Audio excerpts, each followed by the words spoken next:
Hello, my name is Mariah Steffi, and I'm an occupational therapist. Today, I'm advocating for the Home and Community-Based Services Waiver Program.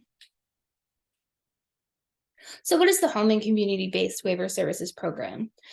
It is a regulation authorized under Section 1915C of the Social Security Act.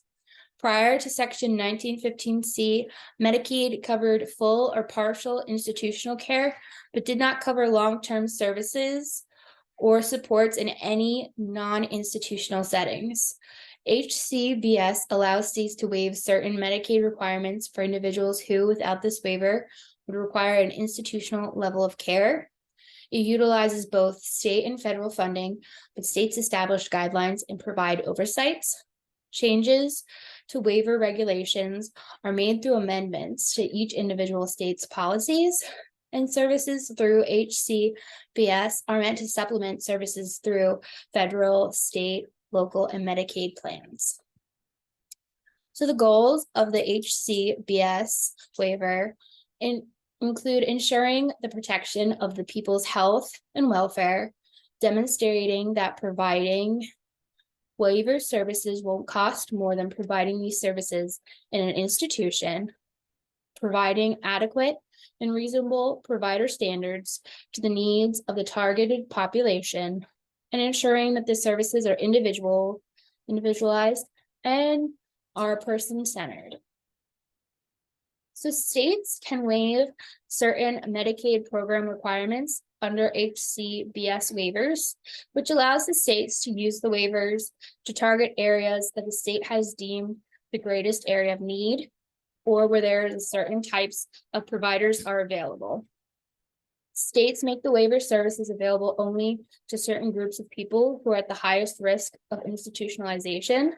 These states can use their authority to direct services to these groups, such as the elderly, technology-dependent people, people who have behavioral conditions, or have intellectual disabilities. States can also target these services to focus on diseases or conditions. States provide Medicaid to people who would otherwise only be eligible to receive services in an institutional setting, and this is often due to their income or the resources of the caregivers. So the services can differ from state to state, and also based on which population is being targeted. But some of the services that are pretty much standard include homemaker, home health aid, personal care, adult day services. States can also have other services, and these are the services that include diverting or transitioning people from institutional settings into their home and community. And diverting means to help maintain and keep people in their home settings, and transition means bringing people from an institutional setting into their home and community. So basically, this program is an overall win-win. It benefits the individuals by helping them to remain in their preferred community over an institutional setting, which also improves their quality of life.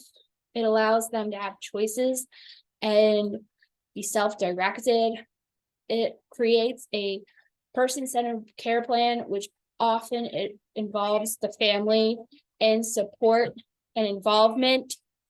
And it also brings cost savings. There are significant cost savings over institutional settings, with $57,338 per waiver participant in 2006, compared with the costs of Medicaid and institutional care. So why am I bringing this to your attention? Medicaid is often one of the first things to be cut and is a big hot button topic. So HCBS will likely be a likely target for cuts, since they are the largest category for optional services in the Medicaid plan. Seniors and people with disabilities are particularly vulnerable to these cuts. Cuts to HCBS would force some into nursing homes and leave others without the necessary care.